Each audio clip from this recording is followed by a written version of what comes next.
أعوذ بالله من الشيطان الرجيم. بسم الله الرحمن الرحيم. يعتذرون إليكم إذا رجعتم إليهم قل لا تعتذروا لن نؤمن لكم قد نبأنا الله من أخباركم وسيرى الله عملكم ورسوله ثم تردون إلى عالم الغيب والشهادة فينبئكم بما كنتم تعملون. صدق الله العظيم. اللهم صل على سيدنا شفينا وحبيبنا ومولانا محمد وعلى آله وصحبه أجمعين. سبحانك لا علم لنا إلا ما علمتنا إنك أنت العليم الحكيم ولا فهم لنا إلا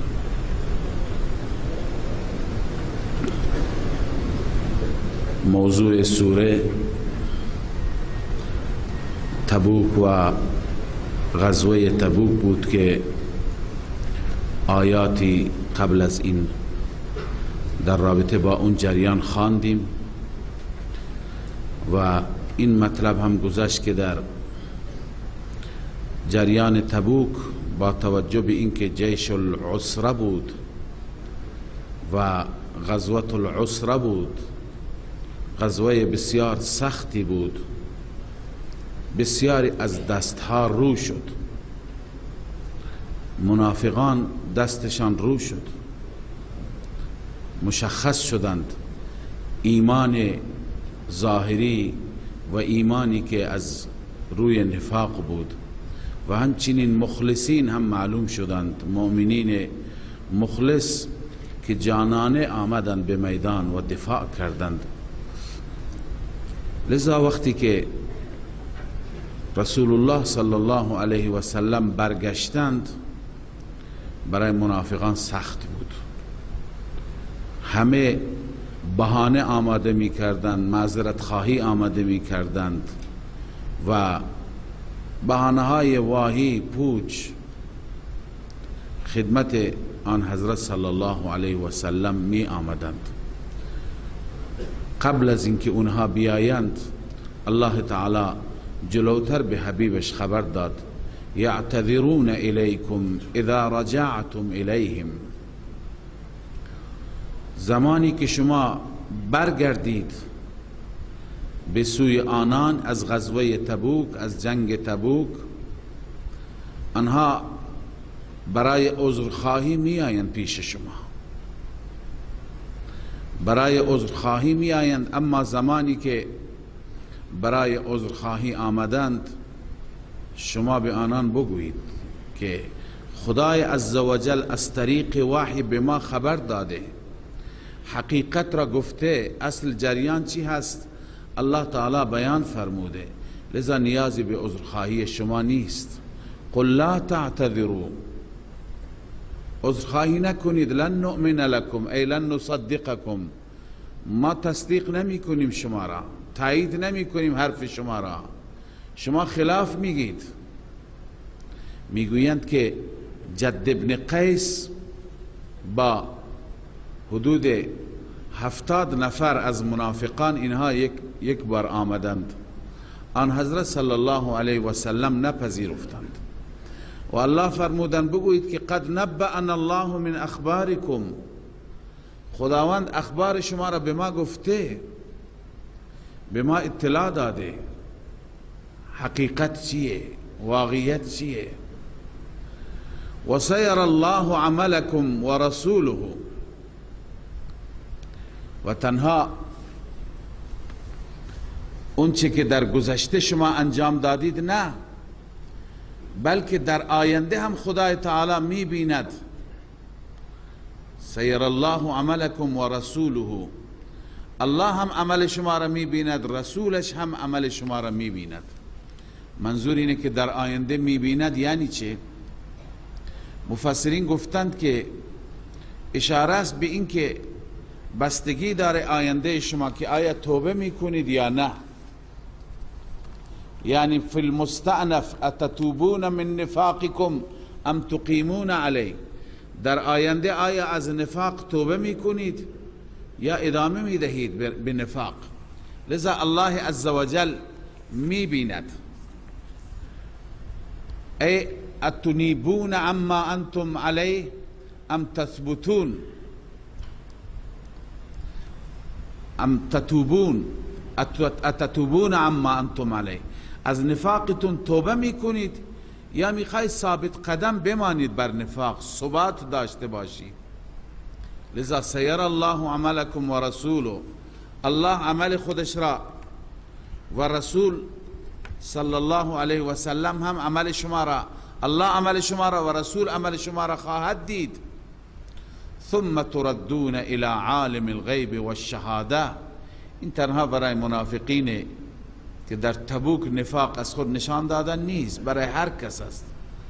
الله اعمال شما را میبیند، سپس شما به اون ذاتی که عالم غیب و شهادت است، غیب و ظاهر را میبیند، عیان و نهان را میبیند و عالم هست، به درگاه اون عالم شما برگردانده میشوید. فینبئکم بما کنتم تعملون، او شما را خبر میدهد به آنچه که شما عمل میکردید. آیا اعمال شما از روی نفاق بوده یا از روی ریا بوده؟ سیحلفون بالله لكم اذا انقلبتم الیهم لتعرضوا عنهم. خب این عذرخواهی، این سوگند که اونها میخورند، بهانه هایی که اونها میارند، برای چی هست؟ الله میفرماید شما که برگردید ای پیغمبر من، سیحلفون لکم، ان قریب اونها برای شما سوگند و حلف میخورند. اذا انقلبتم الیه، وقتی که به سوی اونها برگردید، هدفشون اینه که لتعرضوا عنهم، از اونها اعراض کنیم، ملامتشون نکنیم. الله تعالی به پیغمبرش میگه اینا ارزش ندارن که شما اینها را ملامت کن. فاعرضوا عنهم، از آنها اعراض کن. انهم رجس و مأواهم جهنم، علت اینه که اینها رجسن، ناپاکند. کفر رجس هست، نجاست هست و جایگاهشان جهنم هست. جزاء بما كانوا یکسبون، جهنم جزای آنها است به خاطر اعمالشان، آنچه که کسب کردند. باز هم تکرار، یحلفون لکم لترضوا عنهم، آنها سوگند میخورند تا که شما راضی بشید از اونها. الله میفرماید شما اگر راضی بشید، خدا که راضی نمیشه. گاهی افرادی هستند که به دروغ قسم میخورند که پیغمبر را راضی کنند، عالمی را راضی کنند، پدرشون را راضی کنند، کسی که در رأس هست راضی کنند. خب از اون جایی که اون شخص علم ندارد، علم غیب ندارد، چه پیغمبر باشه، چه یکی از اولیاء باشه، از علما باشه، چه کسی که در رأس امور ما هست و امور به او بستگی دارد، اینا غیب نمیدانند، شاید باور کند و راضی بشه. اما الله که راضی نمیشه. این نکته خیلی مهم است. بس انسان باید راهی را انتخاب کند که اصل رضایت حق و رضایت رب العالمین در آن باشد. الله می فرماید فَإِن تَرْضَوْا عَنْهُمْ، اگر تو راضی باشی از آنان، فَإِنَّ اللَّهَ لَا يَرْضَى عَنِ الْقَوْمِ الْفَاسِقِينَ، اللهی که عالم غیب هست راضی نمیشه از قوم فاسق، این قومی که از دین خارج شده به سبب فسق، خدا از اونها راضی نمیشه. الاعراب اشد کفرا و نفاقا و اجدر الا یعلموا، چند دسته بودند از منافقان. الله تعالی همه دسته ها، همه گروه ها را در اینجا یادآوری می‌فرماید. بعضی از اونها اعرابی ها بودند. اعراب به دهاتی ها میگند، به کسانی که در جنگل ها زندگی میکنند، در روستاها و در کوه ها زندگی میکنند. معمولا اهل بادیه، اهل روستا از نظر علم، از نظر دانش، از نظر دین نسبت به اهل شهر خب کمتر هستند، به خاطر اینکه اونجا امکانات علمی کمتر هست، امکانات آموزشی کمتر است. لذا طبیعتا منافقینی که در روستاها بودند، در جنگلها زندگی می کردند و اونها هم از ترس خودشان اظهار ایمان کرده بودند، اونها نه اینکه در این جنگ شرکت نکردند، بلکه سخت بغض داشتند با اسلام، با مسلمانان، با رسول الله. الله تعالی درباره اون اعراب دعای اینجا بیان می فرماید: الاعراب اشد کفرا و نفاقا و اجدر. اعرابی ها اشد هستند از نظر کفر، از نظر کفر سخترند، این مرض اولشان کفر شدید، و نفاقا و از نظر نفاق هم سخترند، و اجدر الا یعلموا حدود ما انزل الله علی رسوله. این مرض دوم جهالت. و اجدر یعنی سزاوارتر، لایقتر به اینکه الا یعلموا حدود ما انزل الله علی رسوله، ندانند اونها حدودی که خداوند بر رسولش نازل کرده، احکامی، مسائلی که خدا بر رسولش نازل کرده اعرابی ها ندانند. اینا چون که با توجه به کمبود امکانات دیگه بیشتر نمیدانند. والله علیم حکیم، خداوند نسبت به این اعرابی ها داناست و الله اگر مؤاخذه نمی کند حکمت ها وجود دارد. همین اعرابی ها هرگاه که گفته میشد انفاق کنید در راه خدا، انفاق را برای خودشون تاوانی میدانستند، از ترس اینکه لو نرند کسی فکر نکنه اینا منافقند، گاهی میدادند، ولی این دادن را برای خودشان تاوانی میدانستند، جریمه میدانستند. این صفت را باید یک مسلمان داشته نباشد. مسلمان هر وقتی که زکات میده، زکات را تاوانی نداند، با افتخار بده، با طیب نفس بده. اینا صفات اهل نفاقند. الله می فرماید: و من الاعراب من یتخذ ما ينفق مغرما. بعضی از اعراب هستند آنهایی که یتخذ ما ينفق مغرما، آنچه که خرج می کند آن را مغرم و تاوانی می پندارد و می گیرد. و یتربص بكم الدوائر. مرض دیگرشون اینه که همواره منتظرند برای شما حوادث را، از خدایشون هست که حادثه‌ای برای شما اتفاق بیفته، تمنا میکنند مشکلی پیش بیاد، مصیبتی بیاد. علیهم دائرة السوء.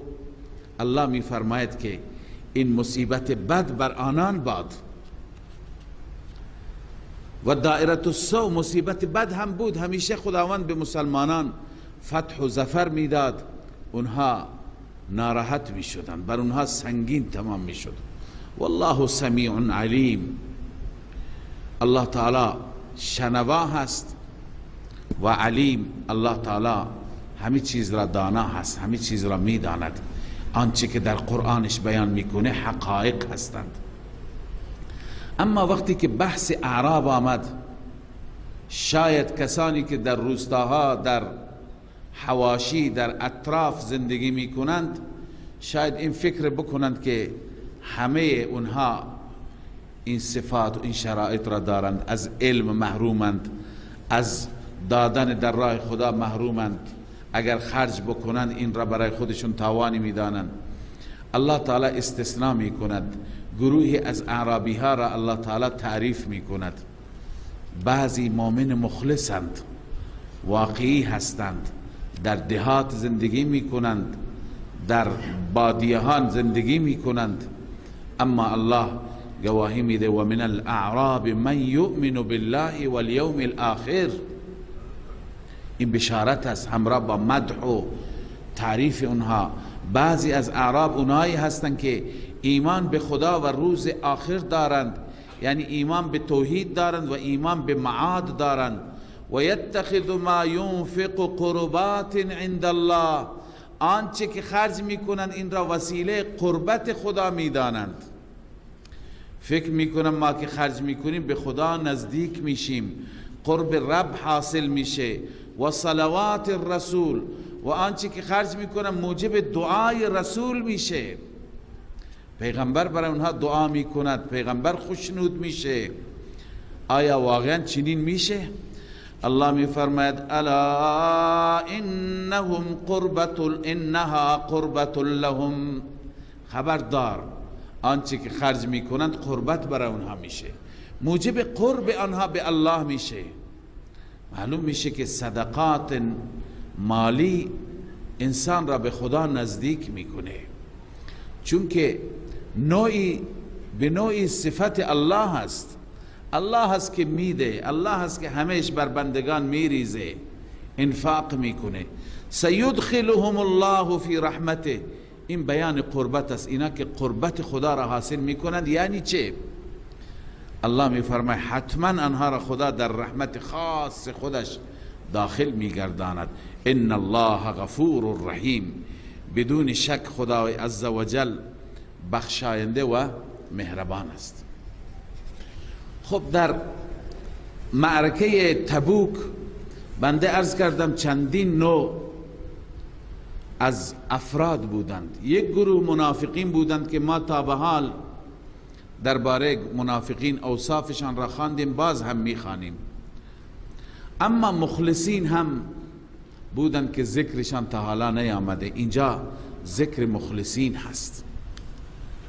صحابه‌ای که با رسول الله صلی الله علیه و سلم بودند، الله تعالی اونها را توصیف میکند و بعد جایزهشون که بهشت خدای تعالی است اون را برایشون بیان میکند. یک گروه اینها هستند. گروه دیگه از صحابه مخلص بودند که اونها کوتاهی کردند. درباره اونها هم بیان میفرماید باز اونها دو گروه هستند. یک گروه زود توبه کردند و زود توبهشون پذیرفته شد، یک گروه تأخیر کردند، توبهشان دیر پذیرفته شد که درباره اونها عرض میکنه. الله میفرماید والسابقون الاولون من المهاجرین. ببینید تمام صحابه را در بر میگیرد. درباره اصحاب پیامبر الله عزوجل وقتی که صفات بیان میکند، صفات به صورت کلی هست، در برگیرنده همه هست، هیچ استثنایی و هیچ قرینه وجود نداره که یک بخش خاصی باشد. السابقون الاولون، تمام کسانی که سبقت کردند، اونهایی که اولون بودند، من المهاجرین والانصار، از مهاجران و انصار. گرچه بعضی ها السابقون الاولون من المهاجرین را گفتند منظور از اینها اونایی هستند که در بدر همراه بودند، بعضی گفتند اونهایی هستند که در حدیبیه همراه بودند. در بدر 313 نفر بودند، 70 خورده مهاجر بودند، بقیه انصار بودند.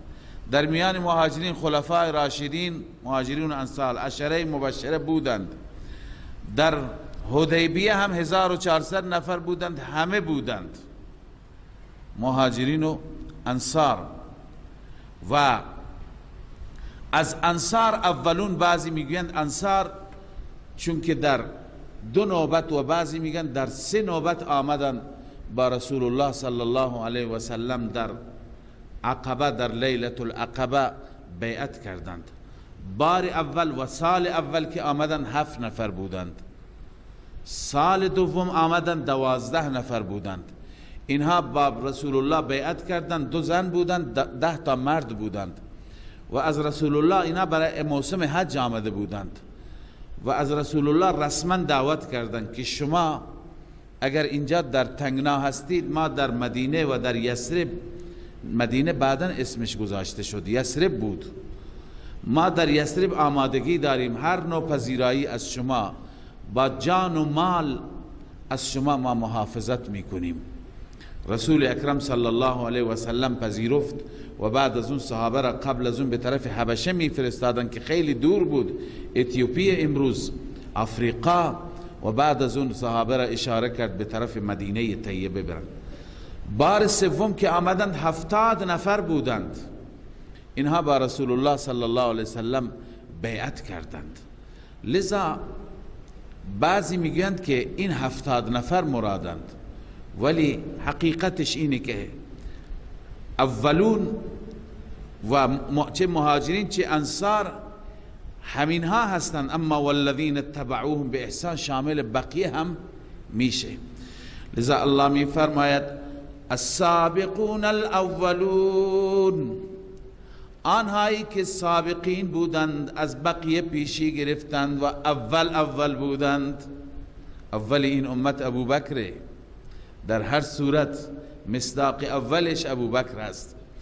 من المهاجرین والانصار، از مهاجران و انصار، والذین اتبعوهم باحسان، آنانی که پیروی کردن با اخلاص از صحابه پیروی کردن. رضی الله عنهم و رضوا عنه، الله راضی هست از آنان و آنان راضی اند از الله عزوجل. و در این بهشت روحانی و معنوی هست. رضای الله بالاترین چیز. بهشت را اگر میخواهیم هم به خاطر رضای الله میخواهیم. و اعد لهم جنات تجری تحتها الانهار، الله می فرماید برای آنان الله آماده کرده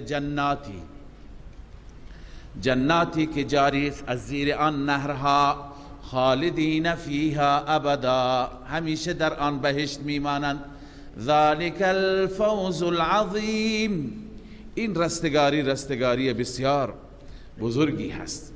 لذا این ذکر صحابه بود، یاران پیامبر خدا صلی الله علیه و سلم، و بعض هم ذکر اینها می آید. اما اطراف شما و اطراف مدینه طیبه الله تعالی بازم تذکر میده. بعضی از منافقین هستند و ممن حولکم من الاعراب منافقون، ما حول شما اطراف شما از اعرابی ها بعضی منافقون هستند. و من اهل المدینه مردوا علی النفاق، بعضی از اهل مدینه و از اهل یثرب هم اونها بر نفاق تمرد کردند، سرکشی کردند. لا تعلمهم نحن نعلمهم، شما اونها را نمیدانید، پیغمبر خدا نمیشناخت مگر اونهایی که خدا اسامیشون را گفته بود، ما میدانیم. سنعذبهم مرتين، الله می فرماید ما اونها را 2 برابر یا 2 بار عذاب میدیم، یکی به خاطر نفاق، یکی به خاطر کمال نفاق. اینا منافق کامل بودند. ثم يردون الى عذاب عظیم، در آخرت اینا به سوی عذاب بزرگی برگردانده می شوند. اینها منافقینی که تخلف کردند. اما مسلمانان مخلصی هم بودند که تخلف کردند. و آخرون اعترفوا بذنوبهم خلطوا عملا صالحا و آخر سیئا، دیگرانی بودند که اعترفوا بذنوبهم، به گناهشون اعتراف کردند. مصداق این آیه بعضی از صحابه بودند که تعدادشون را بعضی ها 10 نفر گفتند، بعضی 7 نفر، بعضی 6 نفر، بعضی 5 نفر. والله اعلم تعدادشون چند بود. در تفسیرها اعداد مختلفی آمده. اینها هم بدون عذر به جهاد نرفتند. وقتی که رسول اکرم صلی الله علیه و سلم برگشتند، اینها خدمت رسول الله نرفتند، عذرخواهی نکردند، مثل منافقان بهانه های واهی نیاوردند.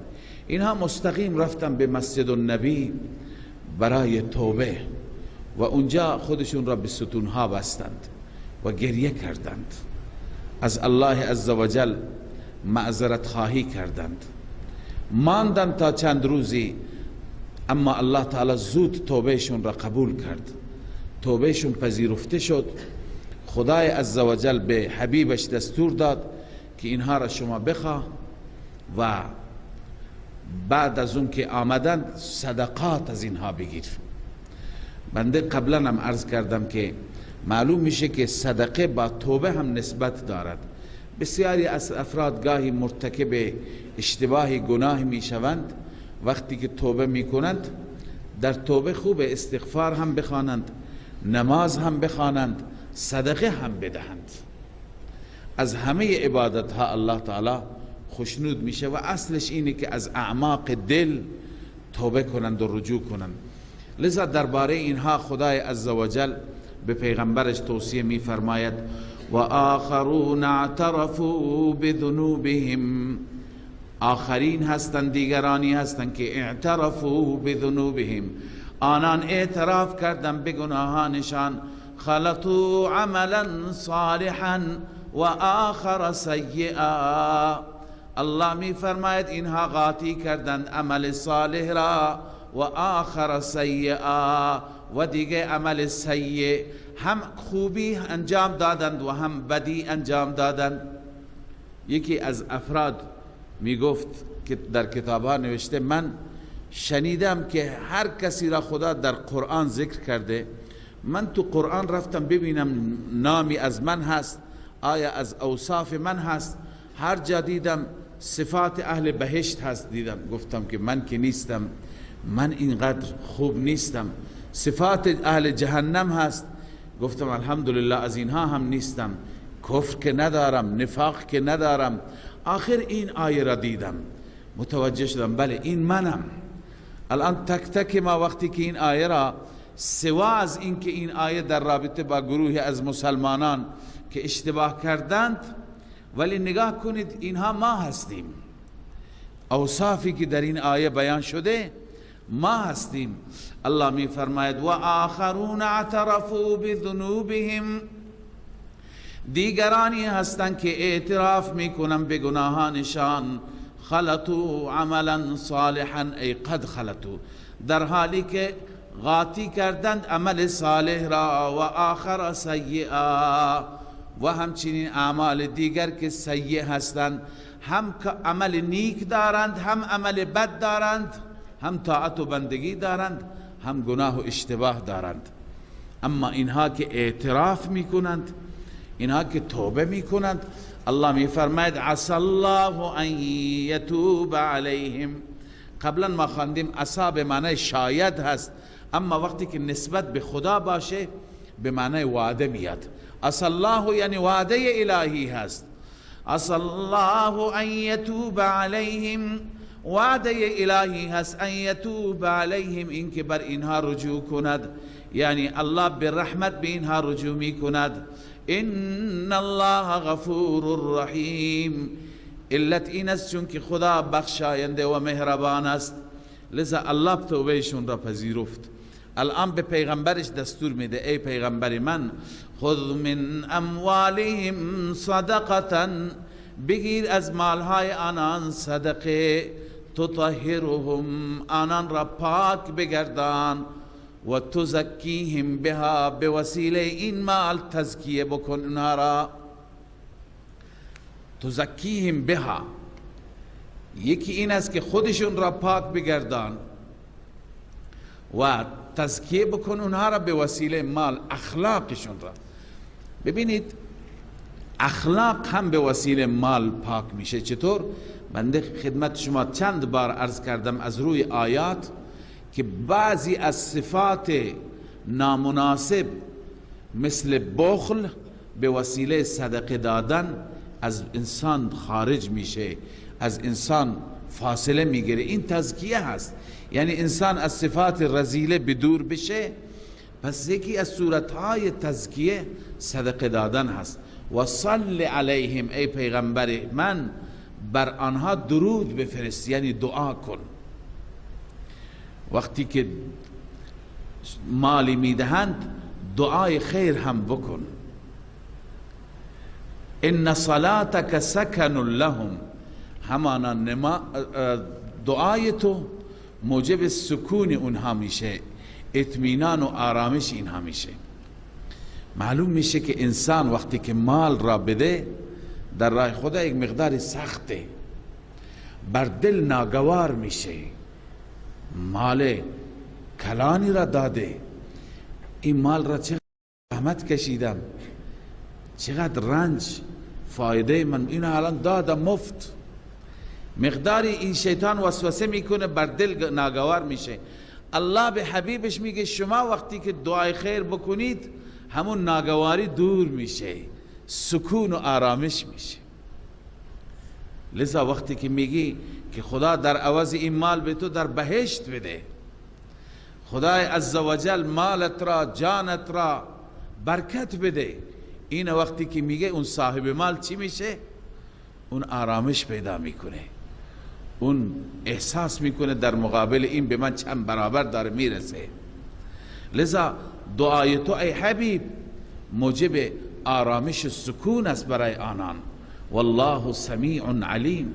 خداوند هم سمیع هست، شنواس اعترافات را. کسی که اعتراف به جرم میکند خدا اعتراف او را میشنود.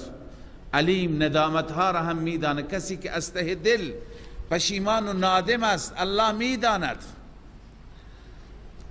باز الله تعالی ترغیب توبه برای آینده هم میده. این ترغیب توبه به اونها هم است، به من و شما هم است. الله می فرماید الم یعلموا، آیا بندگان نمیدانند؟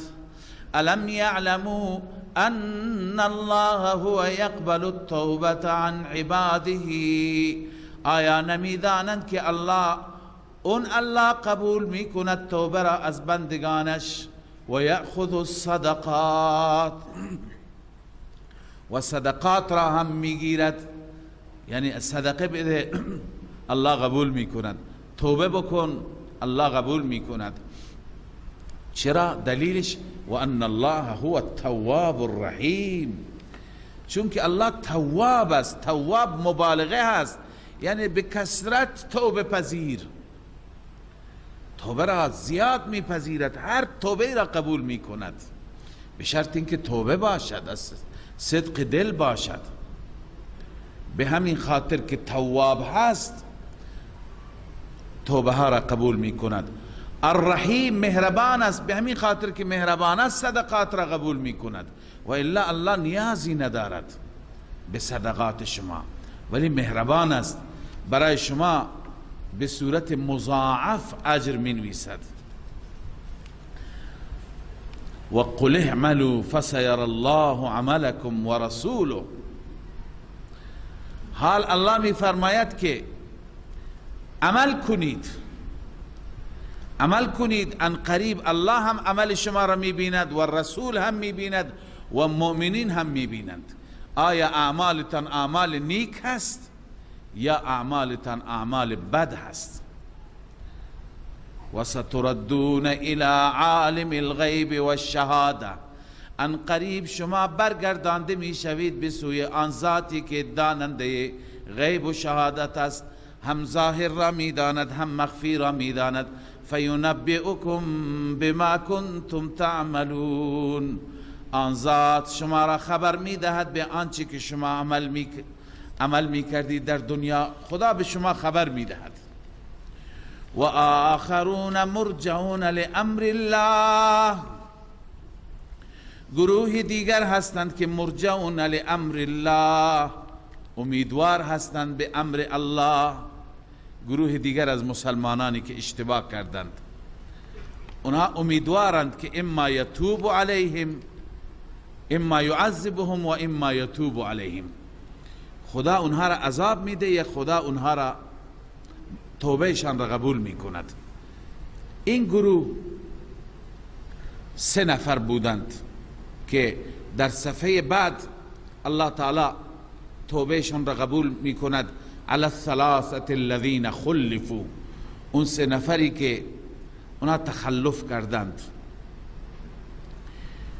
الان فرق بین این گروه و گروه اول چیه؟ گروه اول زود توبه کردند، اینا دیر توبه کردند. والفرق بین القسم الثاني و بین هذا الثالث، بین دومی ها که زود توبهشون قبول شد و بین این سومی این هست که ان اولئک سارعوا الی التوبه، اونها زود به توبه رفتند، و هؤلاء لم یسارعوا الیها، اینا زود نرفتند، درنگ کردند و امروز و فردا کردند. عرض کردم که بین این گروه و بین گروه اول فرق این هست که گروه اول زود، گروه دوم زود توبه کردند، گروه سوم دیر توبه کردند. عبدالله ابن عباس رضی الله تعالی عنهما می فرماید این آیات و آیات بعدی که در صفحه بعد میان درباره 3 نفر هستند: حضرت کعب ابن مالک، حضرت مراره ابن ربیع و هلال ابن امیه رضی الله عنهم، که داستانشون بسیار عجیب است. من داستانشون را به صورت مختصر عرض می کنم و بعدا به آیات می پردازیم. این 3 نفر، این روایتی که آمده در حدیث هم آمده، در احادیث به تفصیل آمده، از زبان حضرت کعب هست. یکی از همین 3 نفر کعب ابن مالک، ایشون می فرماید که وقتی که رسول الله صلی الله علیه وسلم اعلام کرد برای تبوک، من آمادگی کردم، مثل بقیه منافقین نبودم که آمادگی نکنم. من کاملا آمادگی کردم، اسبم را آماده کردم و توشه راهم را آماده کردم، اما توفیق همراه نشد و تنبلی باعث شد که امروز و فردا بکنم. به این صورت که گفتم اسب من اسب تندرویی هست، اونها 1 منزل 2 منزل برند.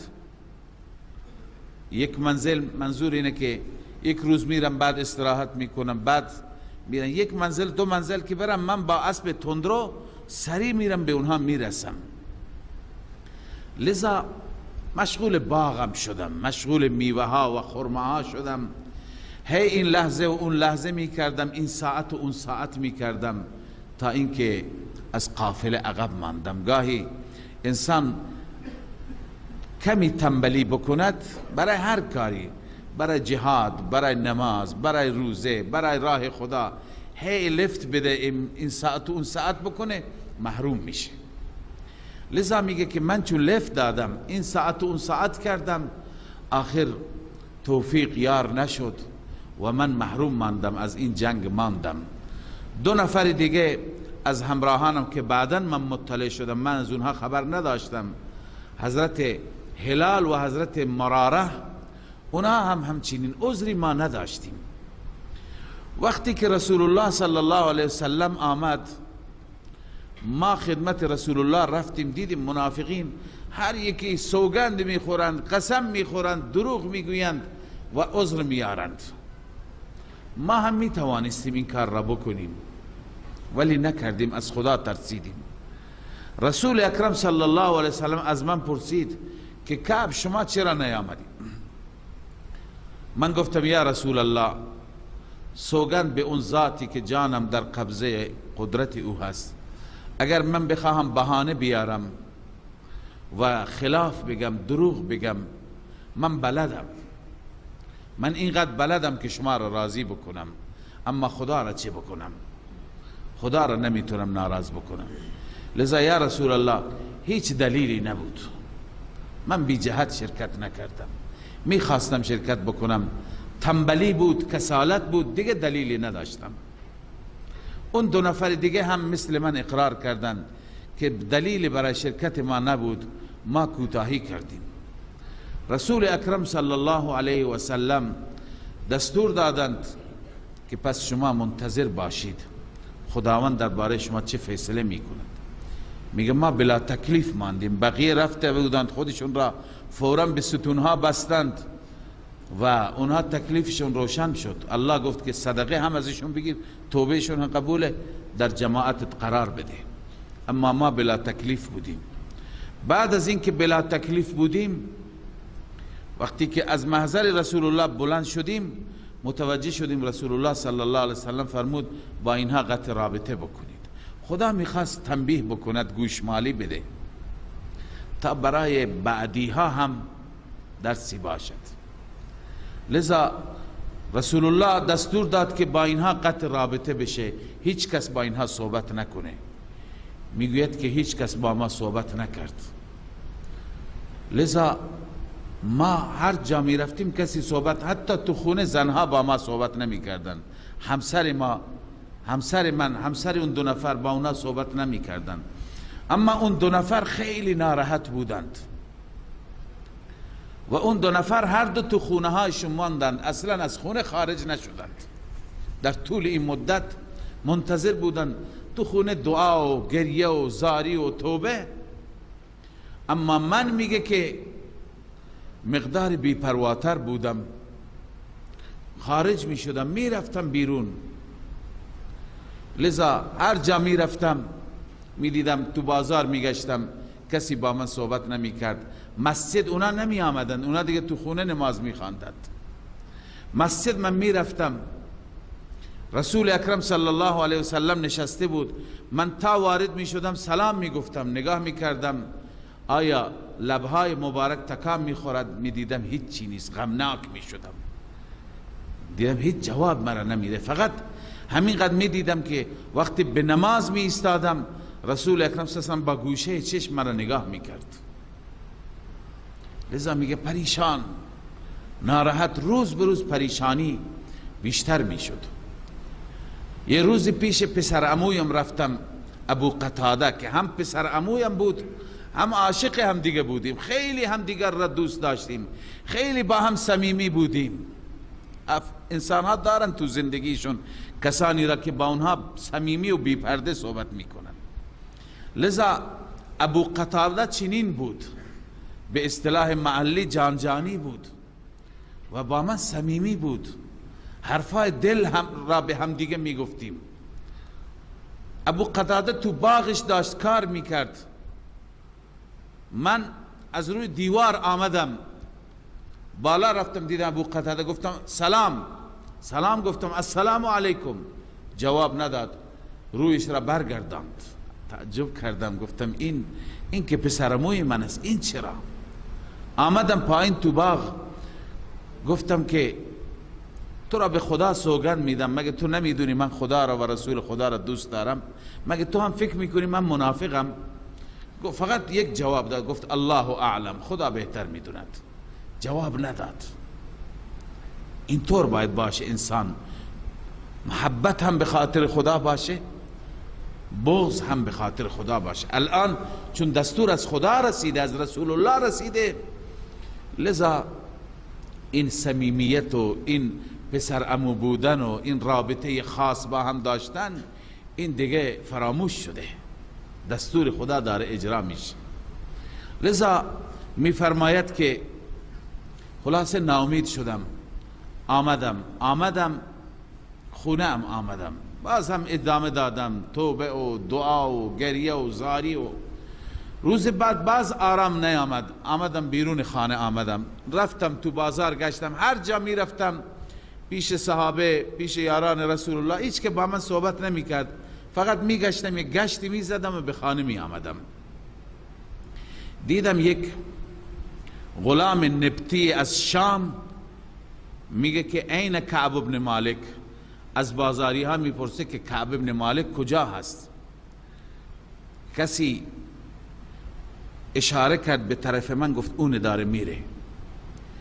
این نبطی که از طرف شاه غسان آمده بود، حامل پیامی بود، حامل نامه‌ای بود، آمد خودش را به من رساند و نامه را از جیب در آورد به من داد، گفت که این نامه را شاه غسان فرستاده برات. تو این نامه بود که ما شنیدیم که صاحب شما و همراه شما را رها کرده، لذا اگر میای پیش ما آمادگی داریم، فالحق بنا، به ما ملحق باش، پیش ما بیا. میگه چنان من ناراحت شدم، چنان آشفته شدم که داشتیم که میرفتیم نزدیک تنوری بود، روشن بود، من این نامه را تکه پاره کردم، جلوی همین غلام نبطی تو تنور انداختم و گفتم که این جواب شاه غسانت. او را به این صورت با خشونت جواب دادم و خودم بعد بی اختیار فریاد زدم که خدایا الان مسئله کعب به جایی رسیده که کفر در او امید کرده، امید کفر را دارد. کافرها هم الان انتظار دارن که ما دین خودمون را رها بکنیم. لذا مسئله سخت‌تر شد و نمیدونستیم چه کار بکنیم. 40 روز گذشت. در همین اثنا 40 روز گذشت. روز 40م رسول الله صلی الله علیه وسلم دستور دادن که زنهای اینها هم از اینها جدا بشند، برند خونه های ورثه خودشون، پدرشون، برادرشون، با اینها زندگی نکنند. زنها رفتن کسب تکلیف کردند، گفتن یا رسول الله آیا جدایی با طلاق یا جدایی بدون طلاق؟ رسول الله فرمود نه، جدایی بدون طلاق، فعلا برید تکلیف شما روشن بشه. لذا زنهای ما هم از ما جدا شدند و زنم گفت من میرم، دستور داده. من گفتم برو. زنم رفت، مرا تنها گذاشت تو خونه. فقط زن حضرت هلال ضعیف، خود حضرت هلال ضعیف بود. زنش آمد خدمت رسول الله، گفت یا رسول الله کسی نیست تو خانه خدمتش بکنه، خودش پیر هست مقداری و اگر من خدمتش را نکنم، نانی آبی چیزی بهش ندم، خطر هلاکتش هست. آن حضرت فرمود استثناء تو بمان تو خونه ولی یک کلمه باش حرف نزن، فقط هر چیزی جلوش بگذار و بعد برو. فقط زن حضرت هلال تو خونه ماند، زنهای ما 2 نفر دیگه رفتند. ما تو خونه تنها بودیم. 10 روز دیگه به غیر از گریه هیچ کاری نداشتیم. چنان شد که زمین بر ما تنگ شد. قرآن هم میگه حتی اذا ضاقت علیهم الارض بما رحبت، زمین با وجود فراخی بر این 3 نفر تنگ شد. لذا تا اینکه روز 50 فرا رسید، 50مین روز بود، روزی که توبهشون قبول شد و پذیرفته شد. بعد از کلی گریه، بعد از کلی زاری تضرع، حضرت کعب میگه که من پشت بام خانه هم نشسته بودم و نماز میخواندم و بعد از نماز داشتم اورادی میخواندم، ذکر میکردم، خدا را یاد میکردم که در مسجد النبی به رسول الله صلی الله علیه وسلم مژده داده شد که توبهشان قبول شد. میگه که اونجا رسول الله به صحابه اعلام کرد که توبه کعب قبول شد. صحابه میگه آمدن که مرا مژده بدن، مرا بشارت بدند. 2 نفر میخواستن زودتر بیاند. یکی از جبل سلع از همونجا فریاد برآورد ابشر یا کعب، کعب ابن مالک مژده باد تو را. یکی دیگه بر اسبش سوار شد، تند دوان دوان آمد، خودش را به من رساند. من متوجه شدم چیزی شد، ندونستم چی. زود از خانه از پشت بام آمدم پایین، میخواستم بدونم چه خبره، میخواستم به اون طرف برم که اسب سوار آمد، صحابی بود. گفت الان رسول الله خوشخبری داد توبه شما پذیرفته شد. کعب میگه من اینقدر خوشحال شدم، اینقدر احساساتی شدم، نمیدونستم به این چی بدم. میگه که همین پیراهنم را، دیگه چیزی نداشتم، پیراهنم را، ازاری که به عنوان پیراهن پوشیده بودم به او دادم. گفتم بگیر مال تو. مستحب بسگاهی انسان را کسی مژده میده انسان چیزی بهش بده، ولی گفتم الان چون ندارم به من اجازه بده که من با این پیراهن میخوام خدمت رسول الله حاضر بشم، شرفیاب بشم. میگه که رفتم خدمت رسول اکرم صلی الله علیه و سلم و وقتی که سلام گفتم دیدم چهرهش مثل ماه 14 می درخشد و خوشحال است. آثار خوشحالی را بر چهره مبارک رسول اکرم صلی الله علیه و سلم مشاهده کردم. آن حضرت صلی الله علیه و سلم به من جمله گفت، فرمود ابشر بخیر یوم مر علیک منذ ولدتک امک. مژده باد تو را، خوشخبری برای تو به چنان خیری که به خیر یوم مر علیک، چنان روز خیری که چنین روزی از روزی که مادرت تو را به دنیا آورده چنین روز خوش ندیدی که امروز است. واقعا میگه از روزی که از مادر آمده بودم اینقدر خوشحال نبودم که اون روز خوشحال شدم. لذا گفتم که یا رسول الله، من خدا را سپاس میگویم، شکر خدا به جا می آورم، اما اون چیزی که باعث غفلت من شد، مال بود، باغ بود، سرمایه بود. من الان خدمت شما هر چی که سرمایه دارم میخوام وقف کنم در راه خدا، دیگه چیزی نمیخوام. اما آن حضرت صلی الله علیه وسلم نپذیرفت، گفت نه، بخشی برای خودت نگه دار، محتاج مردم نباش. گاهی انسان احساساتی میشه، باید به فکر خودش، زن و بچهش هم باشد. رسول الله نپذیرفت. از ایشون هم از یک صحابی دیگه که 2 باغ داشت میخواست بده کل سرمایش، رسول الله گفت نه، یکی برای خودت نگه دار، یکی را بده. به این هم گفت بخشی برای خودت نگه دار. گفت پس زمین های خیبر که زمین های خوبی بودن اونا را برای خودم نگه میدارم، بقیه تمام باغات خودم را میدم در راه خدا. حضرت کعب رضی الله تعالی عنه وقتی که توبه اش پذیرفته شد، به شکرانه این توبه باغات خودش را، اموال خودش را صدقه کرد در راه الله. لذا الله عزوجل درباره این گروه 3 نفره می فرماید و آخرون مرجون لامر الله. گروه دیگری هستند که مرجون، امیدوارند، لامر الله، برای امر الله. اما يعذبهم و اما يتوب عليهم، یا اینکه خدا آنان را عذاب میده، یا اینکه خدا بر آنان رجوع میکند، توبهشان را قبول میکند. والله علیم حکیم. الله علیم هست، دانا هست، کارهایش با حکمت است. اینجا توبهشون هنوز قبول نشده، فقط خداوند تذکرهشون میکنه. اینها امیدوار هستند که در آینده با اونها چه میشه. اما گروه دیگر از منافقان هستند که مسجد ضرار را درست کردند. والذین اتخذوا مسجدا ضرارا و کفرا. به صورت مختصر داستان اینها را هم بشنوید. شخصی بود به نام ابو عامر راهب که این شخص در جنگ حنین یکی از سرکرده ها بود، گرچه از عرب ها بود اما از انجیل را، فرد باسوادی بود، انجیل را مطالعه کرده بود و از انجیل متأثر شده بود، مسیحی شده بود.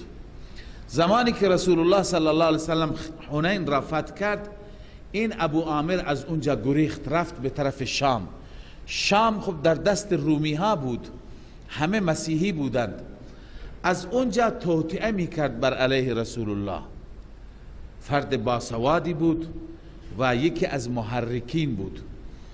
برنامه ریزی میکرد، توطئه میکرد و میخواست لشکری را بر علیه پیامبر آماده کند، تا اینکه ناکام شد، ناموفق شد. اما ابتدا پیغامی فرستاد به منافقین مدینه که گفت که من از قیصر روم بر علیه مسلمانان تقاضای کمک کردم، او به من قول همکاری داده، من دارم برنامه ریزی میکنم، از شما که در درون هستید، از شما هم میخوام با من همکاری بکنید.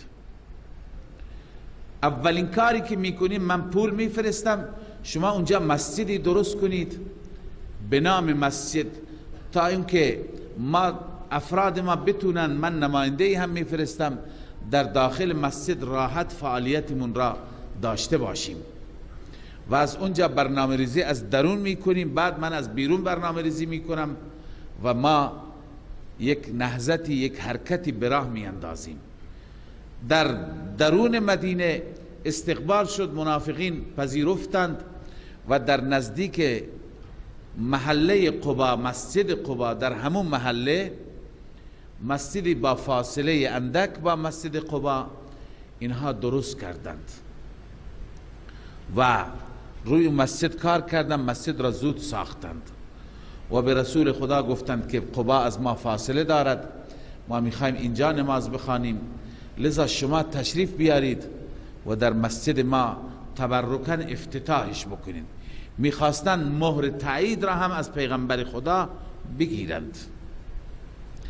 رسول مکرم صلی الله علیه و سلم داشت به طرف تبوک میرفت. این زمانی بود که آمادگی برای تبوک بود. آن حضرت فرمود باشه من میرم به تبوک، میرم به جنگ تبوک، میریم غزوه تبوک، از اون طرف که برگشتیم نماز میخوانیم. آن حضرت وعده دادند که نماز بخوانند.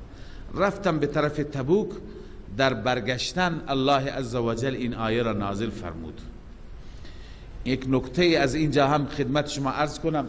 بسیاری از اهل خرافات و بدعت درباره اینکه پیغمبر خدا علم غیب دارد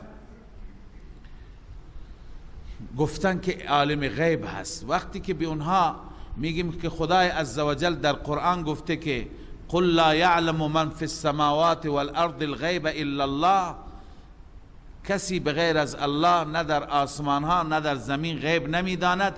یا اینکه در آیه سوره اعراف هست، پیغمبر میگوید ما خواندیم ولو کنت اعلم الغیب لاستکثرت من الخیر، ای پیامبر خدا به مردم بگو اگر من غیب میدانستم خیر زیادی برای خودم جمع میکردم. خرافاتی ها میگویند که این آیات در ابتدا بودن، آخر خداوند علم غیب به پیغمبر خودش داد، دلیلی هم ندارند. ولی ببینید این جریان مال آخر هست، مال جنگ تبوک هست. جنگ تبوک سال 9 هجری اتفاق افتاد، سال 10 هجری رسول الله وفات کرد. 1 سال بعد از این اگر پیغمبر غیب داشت چطور به اونها وعده می کند که من از تبوک برگردم من نماز می خوانم؟ پیغمبر اینقدر نمیداند که این مسجدی نیست، این مرکز تخریب اسلام است، این بر علیه خود من ساخته شده، از من میخواهند از نماز خواندن سوء استفاده بکنند. اگر غیب میدانست میگفت من نمیم، چرا شما چنین کاری میکنید؟ ولی رسول الله غیب نمیداند، الله بهش تذکر میده، آیه نازل میکند. لذا الله میفرماید والذین اتخذوا مسجدا ضرارا و کفرا، آنانی که گرفتن مسجد را به منظور چی؟ ضرارا به منظور ضرر رسانیدن، و کفرا به منظور کفر. این 4 تا مفعول له هستند. به خاطر کفر و تفریقا بین المؤمنین، به خاطر تفریق و جدایی بین مؤمنان. و 4م و ارصادا و کمینگاهی لمن حارب الله و رسوله، برای ابو عامر راهب، اون کسی که محارب خدا و رسول هست، من قبل از قبل یعنی با خدا و رسول جنگ دارد، میخواهند مرکز فعالیتی و سنگری برای او درست کنند. وقتی که پیغمبر گفت شما به این منظور مسجد را درست کردید، الله تعالی میفرماید اونا قسم میخورند ولا يحلفن ان اردنا الا الحسنى، آنها سوگند یاد میکنند که ما اراده نداشتیم مگر حسنا، اراده خوب. الله رد میکند والله یشهد انهم لکاذبون، الله گواهی میده اینها دروغ میگویند. لا تقم فیه ابدا، این حکم مسجد ضرار است. الله میفرماید هرگز اونجا نیست، اونجا قیام نکن، اونجا نماز نخوان. لمسجد اسس علی التقوى من اول یوم احق ان تقوم فیه. الله می فرماید اون مسجدی که اساس گذاری شده بر تقوا از روز اول احق ان تقوم فی، سزاوارتر است که در آن مسجد بایستی. اون مسجدی که مقتدی های مخلصی دارد. فیه رجال، در آن مسجد مردانی هست، مقتدیانی هست. یحبون ان یتطهروا، آنان پاکیزگی را دوست دارند، طهارت را دوست دارند، هم طهارت ظاهری را، هم طهارت باطنی را، هم طهارت از نجاست های ظاهری، هم طهارت از شرک. والله یحب المطهرین، الله عزوجل چنین پاکی کنندگان را، چنین پاکیزگان را دوست دارد. پس الله می فرماید شما در این مسجد بیاید نماز بخونید. این مسجد کدوم مسجده؟ بیشتر مفسران معتقدند این مسجد مسجد قباء است. لمسجد اسس علی التقوی، چون که در همین محله بود. از روز اول اساسش بر تقوی است، مقتدیانش با تقواند، پاکند، هم از شرک پاکند، هم از بقیه آلایش ها پاکند، هم از نجاست ظاهری پاکند و الله پاکان را دوست دارد. والله یحب المطهرین. بهتر ما پاکی را تفسیر بکنیم اونطور که معروف است. بعضی میگویند که پاکی فقط پاکی که در وقت استنجا و وضو بود، اون هم درسته، اما تفسیر عام بکنیم همه نوع پاکی. اول پاکی از شرک، از کفر، از نفاق، از بغض، حسد، کینه، بقیه امراض قلبی، و بعد بیا به نجاست های ظاهری، بقیه نجاست ها پاکی از اونها. والله یحب المطهرین، الله چنین مطهرین را دوست دارد. بعضی دیگه معتقد منظور از این مسجد النبی هست. خود مسجد النبی اینجا نماز بخوان که از روز اول اساسش بر تقوی است. علا ای حال هر دو میتونه مصداق باشه، چون هر دو اساسش بر تقوی بود، هر دو مقتدیانش مخلص بودن، رجال یحبون ان یتطهروا بود. لذا الله تعالی اکنون مقایسه می فرماید افمن اسس بنیانه علی تقوی من الله و رضوان خیر، آیا اون بنایی که اساسش و بنیانش گذاشته شده بر تقوی، بر خدا ترسی، از روز اول بر اساس خدا ترسی بنا شده از جانب الله، تقوی من الله، ترس از خدا، و رضوان، و بر اساس رضای خدا، آیا این بنا خیر هست، بهتر است؟ من اسس بنیانه، یا اون بنایی که اسس بنیانه، اون انسانی که بنا را نهاد، ام بناء من اسس، بنای اون انسانی که اسس بنیانه، بنا نهاد، اساس گذاشت بر چی؟ علی شفا جرف، بر کناره پرتگاه. شفا کناره، جرف پرتگاه، پرتگاهی که هار در حال سقوط باشد، یعنی در شرف سقوط باشد، و انسان کنار اون پرتگاه بیسته، کجا میندازه انسان را؟ فانهار به فی نار جهنم، می اندازد او را در آتش جهنم. این که بر پرتگاهی الله تعالی کار اونها را، نفاق اونها را، ساخت مسجد اونها را تشبیه میده به یک پرتگاهی که انسان را تو جهنم میندازه. آیا کدوم بهتر است؟ مسلمه اونی که بر اساس تقوی است. والله لا یهدی القوم الظالمین، الله تعالی چنین قوم ظالمی را هدایت نمی فرماید. لا یزال بنیانهم الذی بنوا ریبة فی قلوبهم، الله می فرماید همواره بنای آنها، بنایی که اونها بنا کردند، ریبة فی قلوبهم، ریبه یعنی سبب ریب، سبب شک و نفاق خواهد بود در دلهایشان، الا ان تقطع قلوبهم، مگر دلهایشان تکه تکه بشن، یعنی بمیرن. تا زنده اند این سوزش و آتشش در دلهایشون خواهد ماند. والله علیم حکیم، الله هر چیز را میداند و کارهای الهی و دستورات الهی با حکمت است. ان الله اشترى من المؤمنین، از اینجا بشارت است برای مؤمنان، بشارت برای اونهایی که مال و جان را در راه الله تقدیم می کنند. گرچه درباره شأن نزول این آیات نوشتند زمانی که انصار مدینه با رسول الله صلی الله علیه وسلم بیعت کردند، بیعت العقبه، دومین بیعت بود، 12 نفر بودند. رسول اکرم صلی الله علیه وسلم به اونها گفت که اونها گفتن یا رسول الله ما چیکار بکنیم؟ آن حضرت دستور داد که اونها باید با مالشان و جانشان از پیغمبر خدا حمایت کنند. اونها گفتن ما آماده ایم، ما هر نوع حمایتی که بتوانیم از شما دریغ میکنیم. اما آخر یکی پرسید به ما چه میرسد؟ الله تعالی این آیه را نازل فرمود. الله می فرماید ان الله اشترى من المؤمنین، بدون شک الله اشترا می فرماید، خریداری می فرماید از مؤمنان. چی را می خرد؟ انفسهم و اموالهم بان لهم الجنه، جانشان را و مالشان را. دو تا مبیع هست، مبیع اول جان، مبیع دوم مال.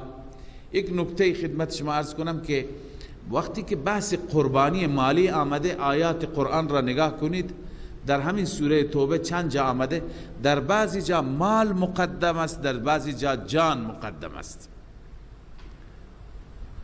چون اینها برابرند.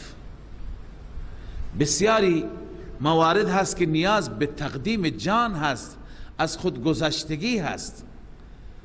در بسیاری جا هست که نیروهای انسانی زیاده، نیاز به مال است، اونجا مال تأثیرش از جان بیشتره.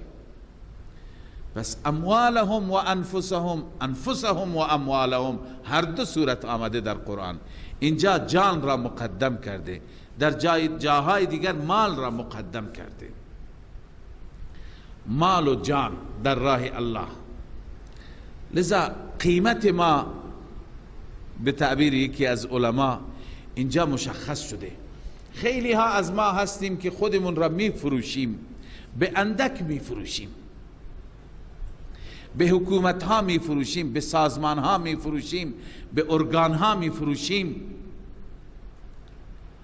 در مقابل این فروش نمایندگی می کنیم بر علیه دین، بر علیه مسلمانان، برای مسلمانان چاه زدن، برای مسلمانان مشکل تراشیدن. این فروختن است، یا خود فروشی هست یا دین فروشی هست.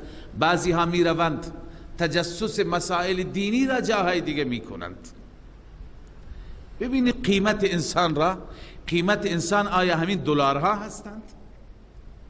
قیمت انسان همین پول بی ارزشی هست که انسان ماهانه از یک جایی بگیرد و در مقابل خیانت کند با دینش، یا نه خودش را بفروشد به خریداری که بیشتر دارد؟ اون خریدار کی هست؟ الله هست. ان الله اشترى، الله مشتری است. اینجا اشترا به کار برده شده، خریدار است، شما فروشنده باشید. چی میخرد الله؟ دو چیز، انفسهم و اموالهم، جانشان را و مالشان را. چه میدهد؟ بأن لهم الجنه، این ثمن است، این مبلغ است، قیمت است.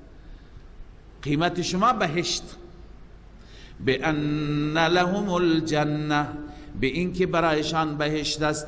یقاتلون فی سبیل الله، این بیان اشترا هست.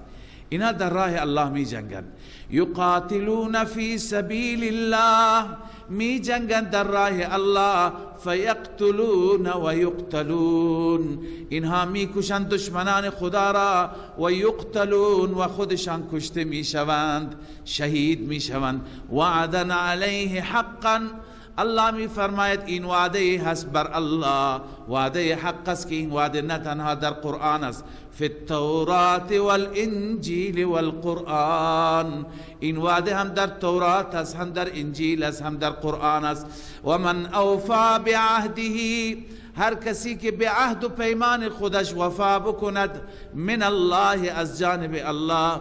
الله می فرماید ای حبیب من، ای پیغمبر یا ای مؤمنان، فاستبشروا، بشارت باد شما را، مجد باد شما را، ببیعکم الذی بایعتم به آن بیعی، به آن معامله‌ای که شما معامله کردید با آن، به وسیله آن معامله با خدا معامله کردید، شما را مجد باد. و ذلک هو الفوز العظیم، این رستگاری بزرگ است، این کامیابی بزرگ است. گاهی هستن مردان خدا معامله میکنن با خدا، یه جایی میبینند یک نیاز مهم دینی هست که با یک اقدام، با اقدام یک نفر کل مشکل حل میشه، مشکل شهر حل میشه، مشکل مجموعه حل میشه، میان معامله میکنند. و چه زیبا گاهی همین تعبیر را میکنن، میگن ما آمدیم معامله بکنیم با خدا. لذا الله میفرماید رستگاری عظیم این هست. در دنیا انسان نتیجه را نمی بیند، اما اونجا می بیند. التائبون العابدون، بعد از این اوصاف این مؤمنین بیان شده. اینها چه کسانی هستند که خدای عزوجل خریدار اونهاست و قیمتشان بهشت است. الله می فرماید التائبون، اینها کسانی هستند که التائبون دائما توبه می کنند. العابدون، وصف دوم، کسانی هستند که العابدون فقط الله را عبادت میکنن، بنویسید فقط لله، فقط الله را عبادت میکنن. الحامدون، کسانی هستند که فقط الله را حمد میکنند. السائحون، کسانی هستند که سیاحت میکنن. السائحون را چند نوع تفسیر کردن. بعضی گفتن سیاحت امتی الجهاد، رسول الله فرمود سیاحت امت من جهاد است، یعنی جهاد میکنن در راه الله. بعضی میگن با توجه به این که بحث جهاد گذاشت، سائحون سیاحت چی هست؟ روزه را میگویند، روزه دار هستند. صائمون یعنی سائحون یعنی صائمون. روزه هم یک نوع سیاحتی هست، یک نوع تفریحی هست، گشت و گذاری هست. اونهایی که روزه واقعی داشته باشند، از این عالم مادی، از عالم خورد و خوراک، از عالم عیش و نوش، این را ترک می کنند. برای چند ساعت از این عالم خداحافظی می کنند، وارد دنیای دیگه میشند، وارد عالم معنوی میشند، عالم ملکوت میشند. فقط به خاطر الله نمی خورند، نمی نوشند، نه نزدیک زن میرند، نه از بقیه لذات استفاده می کنند و در بحر الله، در یاد الله. این سیاحتی هست. البته این در حق کسانی که از صبح تا اذان ظهر بخوابند صدق نمی کند. صدق می کند برای کسانی که روزه دارند، به قدر نیاز می خوابند، اما روزه دارند تلاوت می کنند، روزه دارند ذکر می کنند، روزه دارند نماز می خوانند، روزه دارند تمام اعمال را انفاق می کنند، امر به معروف می کنند، بقیه کارهای بر و نیکی را انجام می دهند. این دیگه چیکار کرده؟ از عالم مادی خارج شده و دارد در عالم ملکوت سیر می کند و پر می زند. لذا از این جهت گفتن روزه هم چی هست؟ سیاحتی هست، اما نه سیاحت مادی بلکه سیاحت معنوی. والله اعلم. الراکعون، رکوع کنندگان هستند. الساجدون، سجده کنندگان هستند. وصف ششم. هفتم، الامرون بالمعروف، آمرون هستند به معروف، مردم را به کارهای نیکی امر می کنند. والناهون عن المنکر، وصف هشتم. والناهون عن المنکر، نهی کنندگان هستند از منکر. والحافظون لحدود الله. وصف نهم که در واقع جامع همه هست، آنهایی که حدود الهی را محافظت میکنند، یعنی از دستورات خدا، از احکامات خدا را به جا می آورند، کسانی که دارای این اوصافند. و بشر المؤمنین، ای پیامبر من مژده بده مؤمنان را. مژده به چی؟ بان لهم الجنه. این مؤمنان را مژده بده که بهشت مال اونها است، بهشت در انتظار اونها هست. ما كان للنبي والذين آمنوا ان يستغفروا للمشركين. اما اگر در حالت شرک رفتند، در حالت نفاق و کفر رفتند، شما برایشان نمیتونید استغفار بکنید. رسول خدا صلی الله علیه و سلم دلش میخواست برای ابو طالب استغفار بکند، بعضی میگند اینجا منع شده. لذا هر کسی که برای یکی از نزدیکان خودش که اون نزدیک در حالت کفر و شرک مرده باشد اجازه استغفار ندارد. الله می فرماید ما کان للنبی والذین آمنوا، برای نبی، برای پیامبر خدا سزاوار نیست و همچنین برای مؤمنان، برای بقیه عموم مؤمنان مناسب نیست ان یستغفروا للمشرکین، اینکه برای مشرکان مغفرت بطلبند، ولو کانوا اولی قربا، گرچه اون مشرک از صاحبان قرابت باشد، از خویشاوندان نزدیک باشد. من بعد ما تبین لهم انهم اصحاب الجحیم، بعد از اینکه روشن شد برای اونها که اونها اهل جهنمند، یعنی در حالت کفر و شرک مردند، روشن شد دیگه برای اونها مغفرت نخواهند. خب اینجا سوالی هست، سوال را الله جواب میده. سوال اینه که ابراهیم علیه السلام مگه برای پدرش استغفار نخواست؟ گفت که بار اله مرا ببخش و پدر من را، رب اغفر لی ولی ابی، مرا و پدرم را ببخش. الله عزوجل می فرماید استغفار ابتدایی ابراهیم به خاطر وعده‌ای بود که با پدرش داشت. به پدرش گفت که من میرم ولی از برای تو از خدا مغفرت میخوام. منظور از مغفرت اینه که خدا هدایتت کنه، ایمان بیاوری، بخشوده بشی. و ما کان استغفار ابراهیم لابیه الا عن موعده وعدها ایاه. استغفار ابراهیم برای پدرش نبود مگر به خاطر وعده بود، لا استغفرن لك و ما املک لك من الله شیء، من برایت حتما از خدا مغفرت میخوام. اما بعد از اینکه ابراهیم متوجه شد که پدرش دشمن خداست، دیگه اعلام تبری کرد. دشمن خداست یعنی چه؟ بعضی گفتن منظور اینه که بر دشمنی خودش، اصلش هم همینه، از قبل ابراهیم میدانست که بت پرسته، نه اینکه تازه متوجه شد. نه، وقتی که متوجه شد که دشمنی را ادامه داد، مستمر بر عداوت است و توبه نکرد و با کفر از این دنیا رفت، با همون بت پرستی، عقیده بت پرستی از دنیا رفت. چون ابراهیم خودش هجرت کرد و آمد، دیگه از پدر خبر نداشت. بعدا از طریق وحی با خبر شد، خدا گفت که دیگه برایش دعا نکن، اون با کفر مرد. بعد از اون تبرأ منه، اعلام براءت کرد. تفسیر صحیح اینه. الله می فرماید و ما کان استغفار ابراهیم، نبود استغفار ابراهیم لابیه، برای پدرش، الا عن موعده وعدها ایاه، مگر از وعده‌ای که وعده کرده بود با او، بر اساس وعده‌ای. فلما تبین له انه عدو لله، وقتی که واضح شد برای ابراهیم که این پدر دشمن خداست، عدو لله، دشمن الله است، تبرأ منه، تبری جست از او، اعلام براءت کرد. ان ابراهیم لأواه حلیم. علت وعده چی بود؟ ابراهیم اواه بود، نرم دل بود و حلیم، بردبار بود. لذا ابراهیم به این خاطر مغفرت خواست، ولی شما بقیه نخواهید، شما بقیه اجازه ندارید.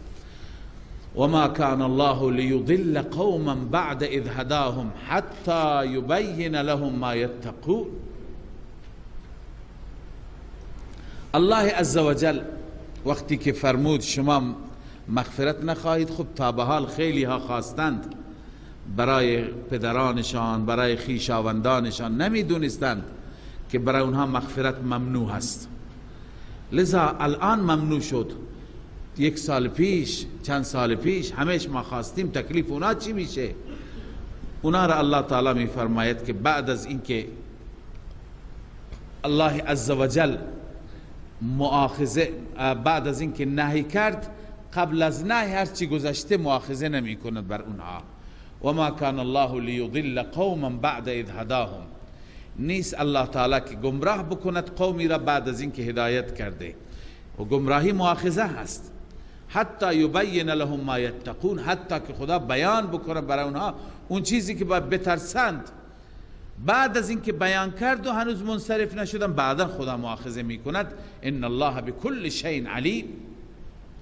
بدون شک الله به هر چیز دانا هست و این دلیل توحید است. ان الله له ملک السماوات والارض.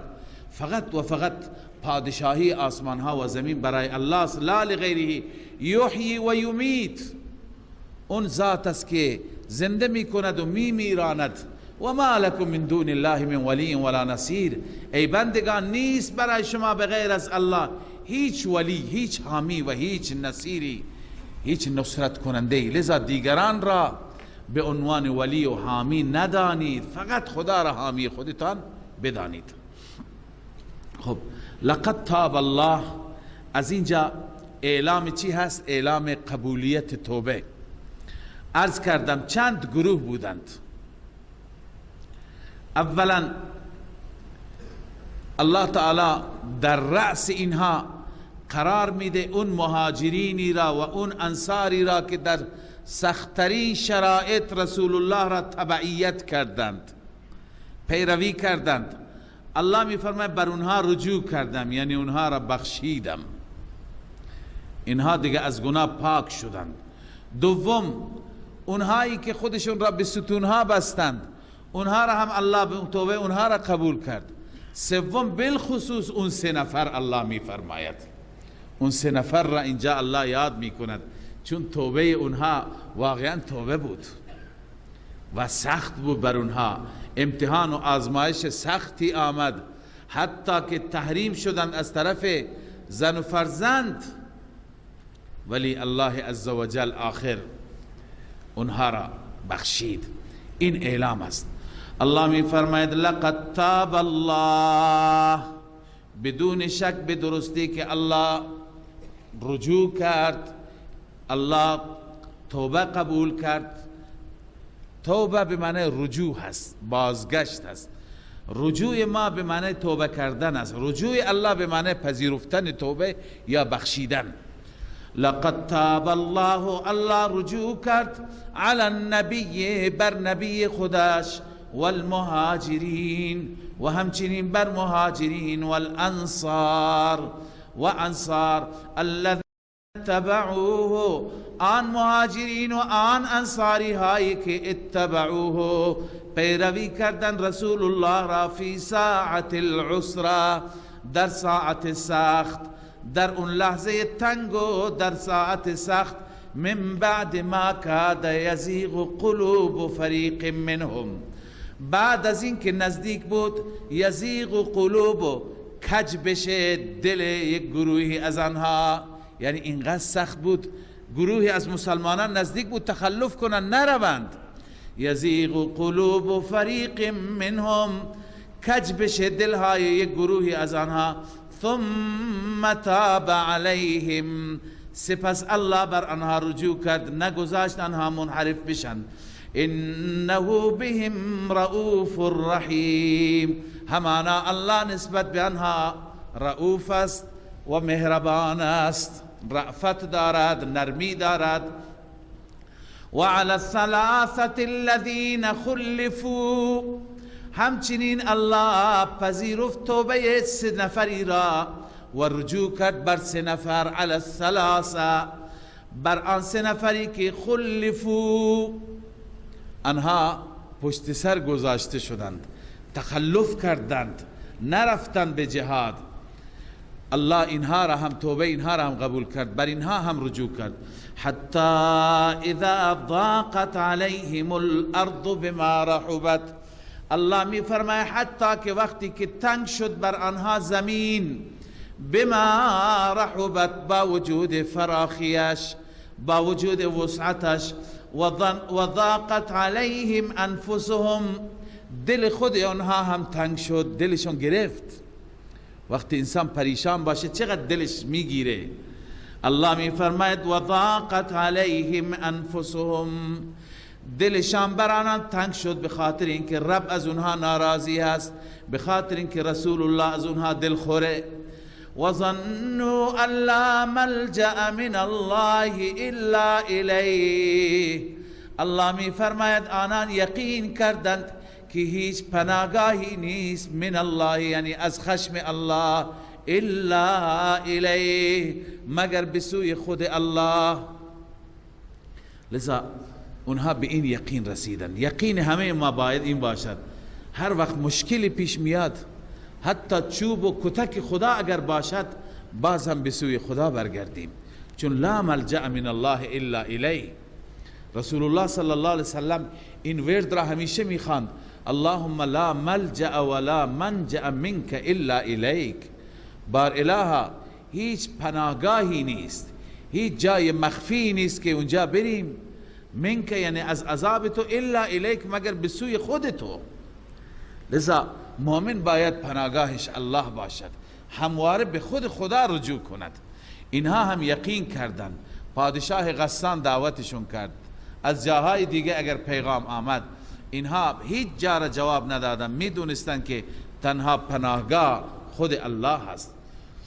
و ظنوا ان لا ملجأ من الله الا الیه، پناهگاه دیگری از خشم الله نیست مگر به سوی خود الله.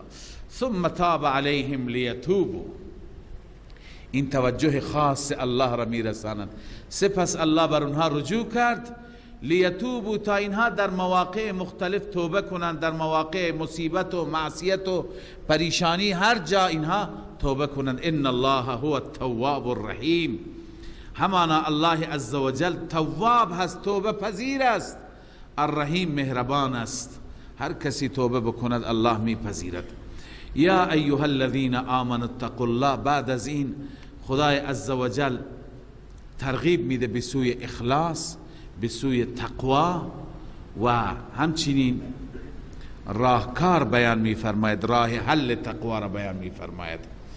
الله میفرماید یا ایها الذین آمنوا، ای کسانی که ایمان آوردید، اتقوا الله، از خدا بترسید. تنها بگوییم آمنا، ایمان آوردیم، کافی نیست، باید از خدا ترسید، یعنی ایمان با اخلاص باشد، ایمان ریایی نباشد، ظاهری نباشد. اتقوا الله، اتقوا الله نسخه ایمان است. اگر میخوای ایمان خوب داشته باشی، تقوا را و راه تقوا و راه خدا ترسی را انتخاب کن. اما تقوا چگونه ایجاد میشه؟ ببینید، تقوا الله فرموده و کونوا مع الصادقین، شما با صادقین باشید. این راه حل، راهکار، یکی از راهها. قرآن خیلی راهها پیشنهاد داده، یکی از اونها این است که همیشه با انسانهای صادق، اونهایی که صداقت دارند، با اونها بنشینید. صداقت چه کسانی دارند؟ گرچه علما تعریفات زیادی کردن، گفتن صداقت، صادق اونهایی هستند که نفاق ندارند، یعنی قولشان با عملشان هماهنگ است. بعضی گفتن علمشان با عملشان هماهنگ است، یعنی هرچی علم دارند همونطور عمل هم میکنند، یا هرچی میگویند همونطور عمل میکنند. صداقت همینه، راستی همینه. کسانی که واقعا مراحل تقوا را پشت سر گذراندند. اما در قرآن مجید ما یک آیه را خواندیم، 2 بار هم خواندیم، درباره اوصاف رسول الله صلی الله علیه وسلم و اصحاب رسول الله بود که انما المؤمنون الذين آمنوا بالله ورسوله وجاهدوا باموالهم وانفسهم في سبيل الله اولئك هم الصادقون. انما المؤمنون الذين آمنوا بالله ورسوله ثم لم يرتابوا. مؤمنان کسانی هستند که ایمان به خدا و رسول دارند، شک ندارند، یعنی منافق نیستند. منافقین شک دارند. ثم لم يرتابوا وجاهدوا باموالهم وانفسهم، با مال و جانشان در راه خدا جهاد میکنند. اولئک هم الصادقون. صادقون اینها هستند. اولین مصداقش اصحاب رسول الله صلی الله علیه وسلم هستند، کسانی که صداقت را عملا نشان دادند، که مال، جان، همه چیز را تقدیم کردند. لذا خدا اونها را گفته صادقون. ما اگر میخوایم تقوا داشته باشیم، خب معیت اونها که برای ما ممکن نیست. اونها رفتن به ملاقات الله، بر منش اونها، بر روش اونها، بر اسلوب زندگی اونها باشیم. یا کسانی که امروز اون اوصاف را دارند. این نکته را میخواستم عرض کنم که اولین مصداق صادقین اصحاب و یاران رسول الله هستند. این نکته را به این خاطر میگم که آقای تیجانی که یک نویسنده معروفی هست و بعدا معروف شده، ما معروفش کردیم، آقای تیجانی یک کتابی نوشته به نام مع الصادقین، در عربی هست، فارسی ترجمه شده همراه با راستگویان. و در این کتابش به زعم خودش و طبق ادعای خودش اول از اهل سنت بوده، بعدم برگشته. با اونش کار نداریم، هر چی بوده او بداند خدایش.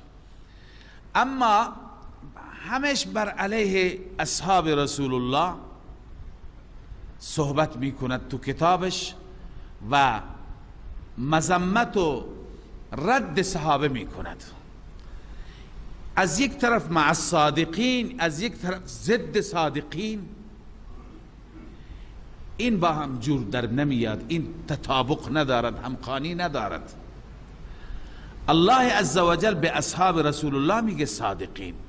اون کسی که میخواد با صادقین همراه باشد باید بر مسلک اونها باشد، بر روش اونها باشد، بر طریق اونها باشد. لذا وکونوا مع الصادقین معنیش اینه. نکته دیگر اصلاحی خدمت شما عرض کنم که امروز ما هم نیاز داریم برای اصلاح خودمون، برای تقوای خودمون با انسانهای صالح و صادق هم نشینی داشته باشیم. میدانید که کمال همنشین در من اثر کرد. هر همنشینی داشته باشه انسان اثر میکند.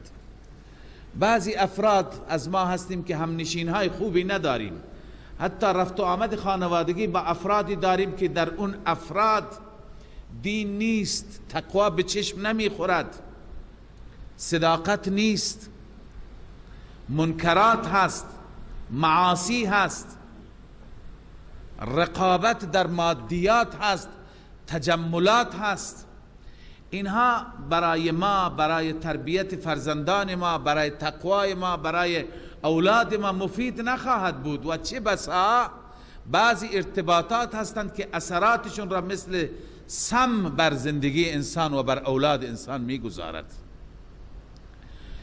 یکی دیگر از صورتها و ارتباطات هست که انسان با انسانهای صالح، انسانهای با تقوا، با خدا، با اونها رفت و آمد داشته باشد. اونهایی که وقتی که در مجلسشان بشینی خدا بیادت بیاد، اونهایی که از خدا میگویند و ما را از الله عزوجل می ترسونند.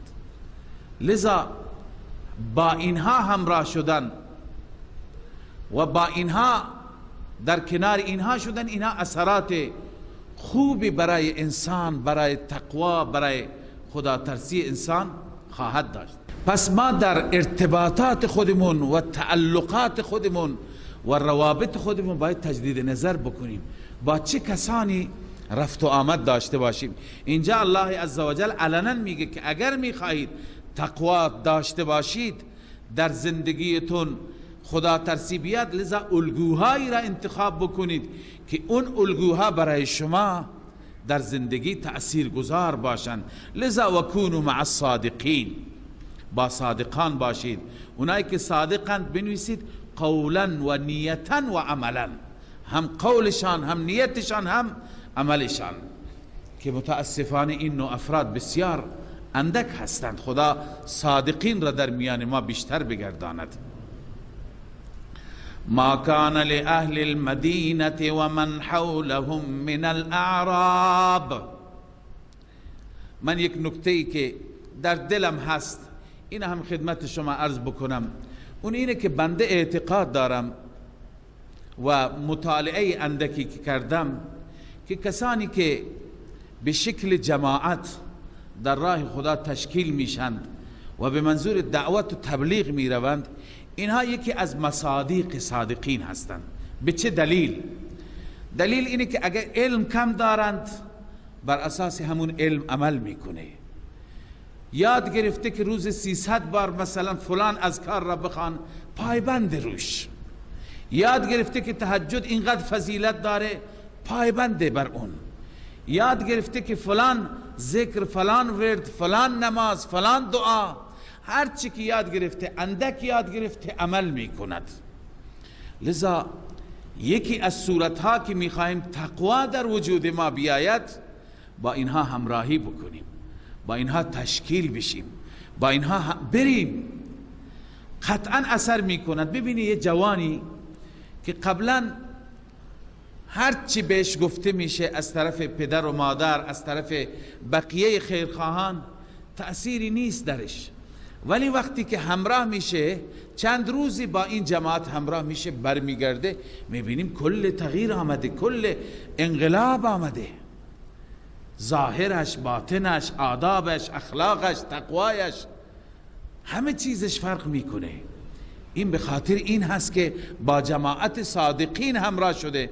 و بعض اون محیط هم تأثیر گذار است. محیط مسجد هست، محیط ذکر است، محیط یاد خدا هست، اول و آخر این هست. لذا گاهی ما نیاز داریم به خاطر تزکیه خودمون، به خاطر اصلاح خودمون همراه بشیم که اینها گروهی هستند بدون نام شهرت، بدون عرض کنم که اینکه ادعایی داشته باشند، ساده ساده میرن میگه اگر بلد هستی به ما یاد بدید، ما نیامدیم به شما یاد بدیم. لذا تواضع هست، عمل هست، نماز هست، ذکر هست، یاد خدا هست، مذاکره و خیرخواهی هست، امر به معروف نهی از منکر که صفات متقین هست. قطعا انسان بره، در وجود انسان تقوا میاد، در وجود انسان تحول میاد.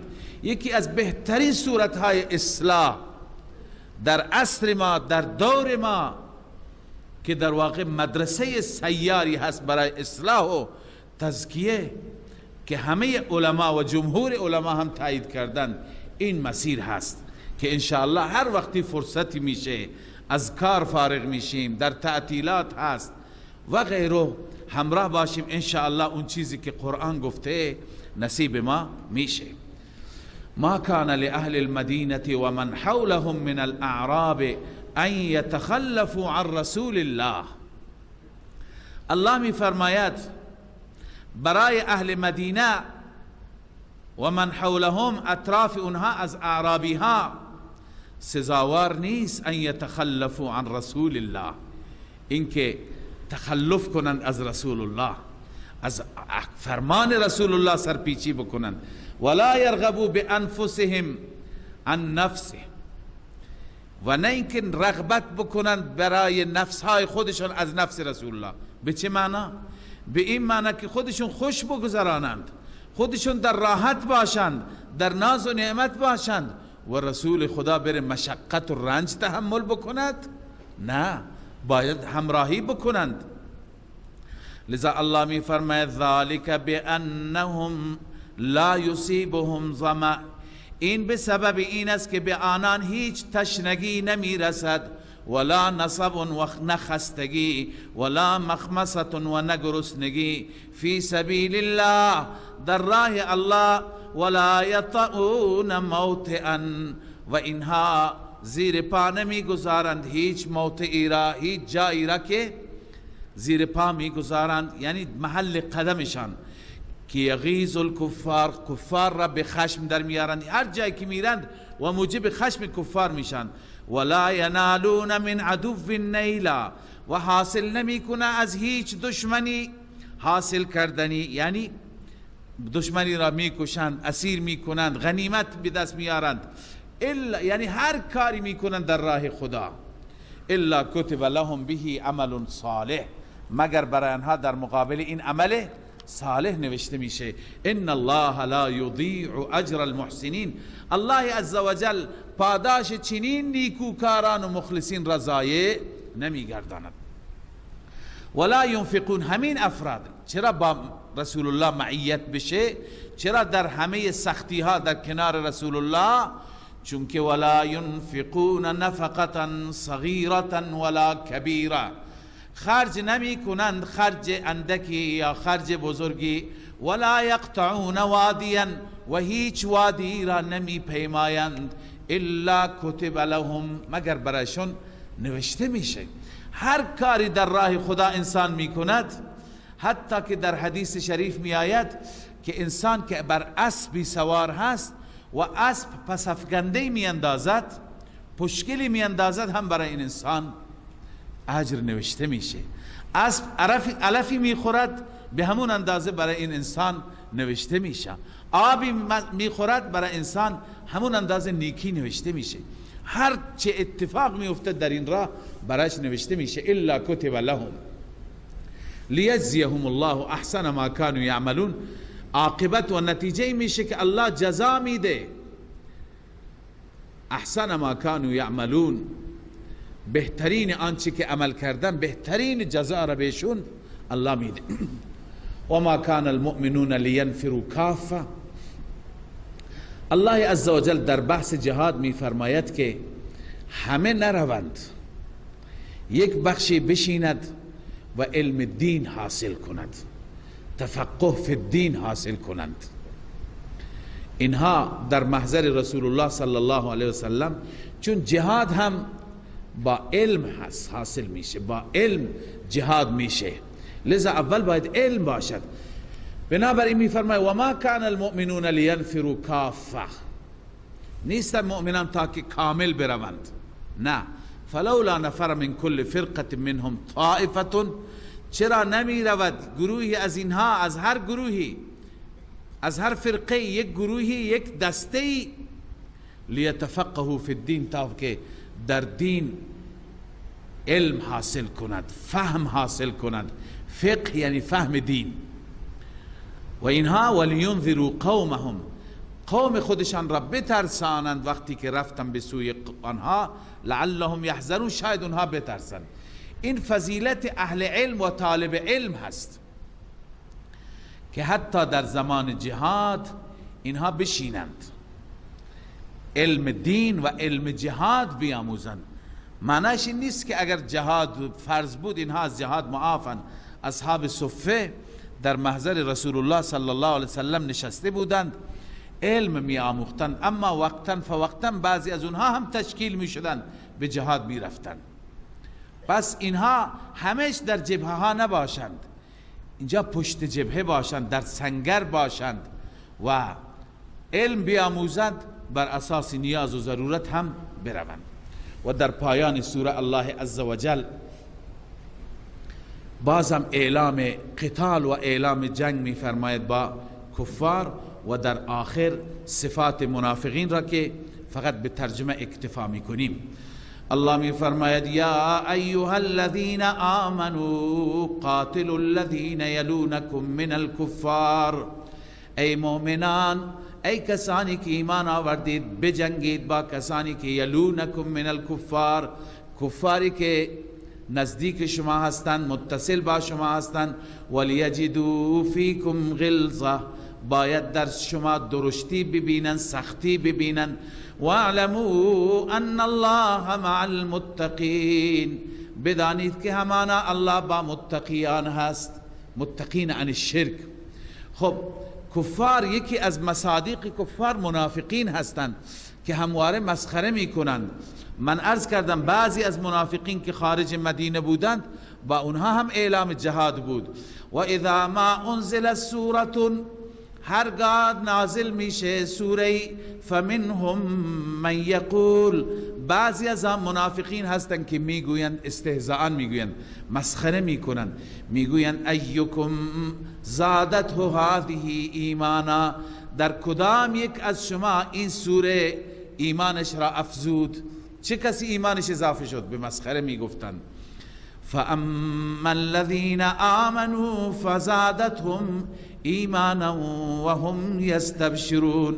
الله جواب میده، هم جواب خداست به منافقان، هم بشارت برای مؤمنان. الله میفرماید برای شما که ایمانتون اضافه نشده، مخلصین من، بندگان مخلص من ایمانشون اضافه شده. فاما الذین آمنوا، اما کسانی که ایمان آوردند، فزادتهم ایمانا، ایمانشان را می افزاید آیات خدا، قرآن خدا. و هم یستبشرون، آنها خوشحال می شوند، اونها خوشحال می شوند وقتی که آیات الهی را می بینند، دلشون خرسند میشه. و اما الذین فی قلوبهم، اما کسانی مثل شما منافقین که در دلشان مرض باشد، فزادتهم رجسا الی رجسهم، آیه در اونها می افزاید رجسا الی رجسهم، یعنی کفر جدیدی، شرک جدیدی، نجاست جدیدی، الی رجسهم، به اون نجاست و کفر قدیمیشون، یعنی کفرشون اضافه میشه. قبلا مثلا 500 آیه نازل شده بود، کافر به 500 آیه شد بود، الان 100 تا دیگه نازل شد کافر به 600 آیه، پس نجاست و کفرش چی میشه؟ بیشتر میشه. و ماتوا و هم کافرون، اینها میمیرن در حالی که کافر هستن. و نکته دیگه که الله عزوجل ذکر میفرماید، گرچه برای منافقین هست اما تذکری برای همه ما هست. این الله میفرماید اولا یرون انهم یفتنون فی کل عام مرة او مرتين، آیا اینها نمی بینند که در هر سالی به فتنه و به عذاب گرفتار می شوند، یک بار یا دو بار، هر سال یک مصیبتی برایشون هست، در سالی 2 بار هم برایشون مصیبت میاد، 3 بار هم میآید. اینقدر فکر نمیکنه اینا از طرف خداست؟ ثم لا یتوبون ولا هم یذکرون، سپس توبه نمیکنند، پند هم نمیگیرند. ببینید برای ما هم گاهی مشکلات میاد، این آیه به ما میگه که هر مشکلی که آمد باید ما را اصلاح کند، باید برای ما درسی باشد. اگر خدای نکرده یه عزیزی را از دست دادیم، مصیبتی شد، چنان مصیبتی که یک اتفاق بزرگی در زندگی آمد، این در واقع امتحانی بود، باید به خدا رجوع کنیم. اگر مالمان از دست رفت، ورشکسته شدیم، این مصیبتی هست، باید به خدا رجوع کنیم. اگر باغ ما سوخت، یا امسال محصول نداد، یا رمه همه مردند، گوسفندان همه مردند، این از طرف خداست. لذا همه اتفاقات را اتفاقات طبیعی ندونید، بدانید که این گوشمالی خداست، این تذکر خداست. لذا الله می فرماید این بندگان نمی بینند که در هر سال 1 بار 2 بار از طرف خدا مورد امتحان قرار می گیرند؟ این امتحانات و این مشکلات را خدا چرا میاره؟ به خاطر اینکه شما توبه کنید. بعضی وقتها یکی فرزندش نافرمانه، فرزندش او را اذیت میکنه. خب این به خاطر این است که تو توجه بکنی به طرف خدا، بیشتر زاری بکنی، بیشتر گریه کنی، بیشتر رابطه با خدا بگیری. این مشکل فرزند خیرت هست، آخر با همون دعایت خودت هم تزکیه میشه، رابطت با خدا نزدیک میشه، دعایت اجابت میشه، فرزندت هم هدایت میشه. لذا الله هر چی که میاره، مشکل خانوادگی، مشکل بازار، مشکل دینی، همه و همه توش حکمت هاست. لذا الله می فرماید ثم لا یتوبون، اما سپس آنان توبه نمی کنند، ولا هم یذکرون، پند نمی گیرند. و اذا ما انزلت سورة نظر بعضهم الى بعض، الله می فرماید هرگاه سوره نازل میشه نگاه میکنند بعضی به سوی بعضی به بعضی نگاه میکنند که میخوان برند، فرار کنند. هل یراکم من احد، کسی میبینه شما را؟ اطراف نگاه میکنن کسی متوجه نیست. ثم انصرفوا، میرن از اون سوره، از اون آیه خوششون نمیاد، به مذاقشون نمیخوره، بر علیه اونها است. الله میفرماید صرف الله قلوبهم، الله برگردانده دلشان را عن الایمان، بنویس الله دلشان را از ایمان برگردانده، به انهم قوم لا یفقهون، به سبب اینکه اینا قومی هستن نفهم، نمیفهمند. لذا بحث منافقین و مطالب اصلی سوره که بحث عمدهش منافقین متخلف از تبوک بود بیان شدن، در آخر الله عزوجل نعمت بزرگی را برای ما یادآوری می کند که نجات ما، موفقیت ما هم در دنیا و هم در آخرت اینه که از این نعمت خوب استفاده بکنیم. اون نعمت چیه؟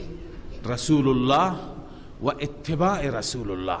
پس اینجا ترغیب به اتباع رسول الله هست و چه اوصافی الله برای این رسول محبوب بیان فرموده که از اینجا معلوم میشه این پیغمبر خدا چقدر خیرخواه ماست، چقدر شفقت داره، چقدر دلش بر ما میسوخت و تا آخرین لحظات ندایش و فریادش و زمزمش امت و امت بود. و از احادیث معلوم میشه که در قیامت همش پیغمبر مواظبت میکنه تا از امتش دفاع بکنه. یک گروه را میبرند فورا میگه اینا امت من هستند، میگه نه تو نمیدانستی اینها بعد از تو چه کردن. لذا همش در صدد شفاعت، در صدد سفارش، میگه بر حوض ایستادم که اونجا شما را آب بدم. حتی الامکان نمیگذاره که این امت به سوی پرتگاه بره. لذا این رسول سزاوار صلات و سلام هزاران بار در روز هست که ما به طرفش و برایش بفرستیم. الله می فرماید لقد جاءکم رسول من انفسکم، همانا آمده پیش شما رسول جلیل القدر و عظیمی، من انفسکم از خود شما، عزیز علیه ما عنتم، الله می فرماید که سخت هست بر او، ما عنتم آن چیزی که شما را در مشقت می اندازد، هر چیزی که باعث تکلیف و رنج شما باشد بر رسول الله سخت میشه. حریص علیکم، حریص است بر شما، یعنی بر هدایت شما. این رسول دلش میخواد شما هدایت بشید، حتی بر کفار حریص بود. و الله عزوجل چندین جا تذکر داد شما کارت را ان علیک الا البلاغ، بر تو بلاغ هست، پیام خدا را برسان. فلعلک باخع نفسک الا یکونوا مؤمنین.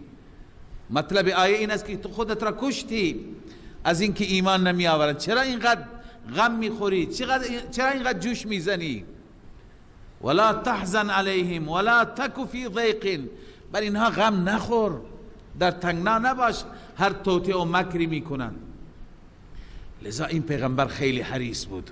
حریص علیکم، حریص است بر شما، بالمؤمنین رؤوف الرحیم، بالخصوص برای مؤمنان. اون که حریص بود برای همه، مؤمن و کافر، منافق.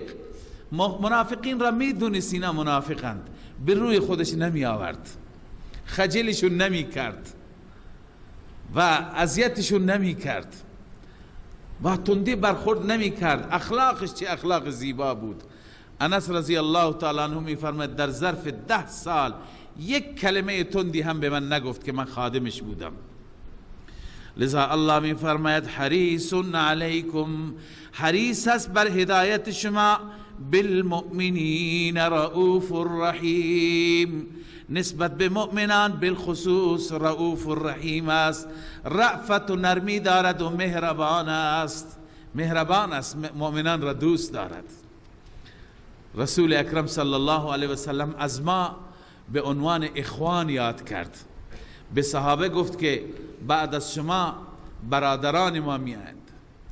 صحابه گفت برادران من میایند. صحابه گفت یا رسول الله مگه ما برادرت نیستیم؟ گفت نه، شما اصحاب من هستید، اونایی که بعدا میان برادران منند. لذا ما را رسول الله برادر خواند، افتخار بزرگی هست. این میرساند مهربانیش را، رأفتش را. لذا الله میفرماید ای انسانیت، نعمت بزرگ اینه، اتباعش کن، پیرویش کن قدم به قدم. وقتی که زنده هست در حیاتش از او پیروی کن، وقتی که از این دنیا رفته از سیرتش، از سنتش مو به مو اطاعت کن، پیروی کن، در زندگیت احیا کن. اون وقت قدردانی این پیغمبر گرامی شدی و اون وقت انشاءالله معیتش، شفاعتش نصیبت میشه. اما اگر الله می فرماید سر باز زدند این مردم، مخاطبین تو قبول نکردند، فان تولوا، اگر از قبول حق و از اتباع رسول پشت دادند و سر باز زدند، فقل حسبی الله، ای پیامبر بگو الله کافی هست. حسبی الله لا اله الا هو. در آخر مضمون اصلی و هدف اصلی توحیده که یادآوری میشه. هیچ معبودی نیست به غیر از الله. هدف فرستادن این پیغمبر هم همینه که این ثابت کنه که هیچ معبودی نیست به غیر از الله. علیه توکلت، فقط و فقط بر او توکل کردم.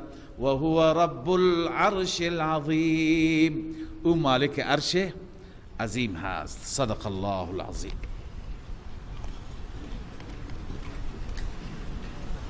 الحمد لله رب العالمين، والعاقبة للمتقين، والصلاة والسلام على سيدنا سيد الأنبياء وخاتم النبيين وعلى آله وأصحابه أجمعين. اللهم إنا نسألك رضاك والجنة ونعوذ بك من سخطك والنار. اللهم إنا نسألك حبك وحب رسولك وحب عمل يقربنا إليك. اللهم إنا نسألك حبك وحب رسولك وحب عمل يقربنا إليك. اللهم إنا نسألك البر والتقوى ومن العمل ما ترضى.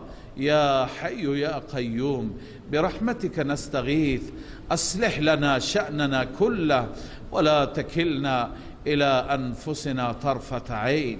پروردگارا اله العالمین، اون اوصافی که در این سوره ما خواندیم و امروز به پایان رسید، اوصافی که مال منافقین بودند، مال کسانی که آنها را دوست نداری، پروردگارا ما را از اون اوصاف، از اون صفات دور بدار.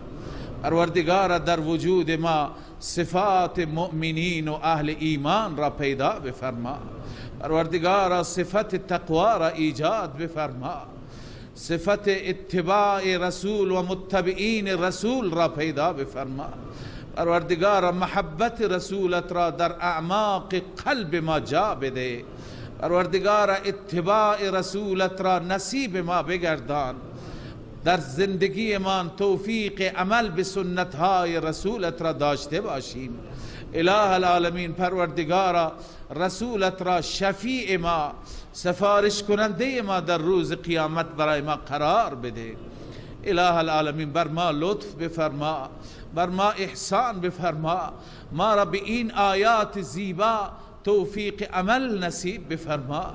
اله العالمین قرآن را سبب تحول در زندگی ما بگردان، سبب تغییر بگردان، سبب انقلاب عملی در زندگی ما بگردان.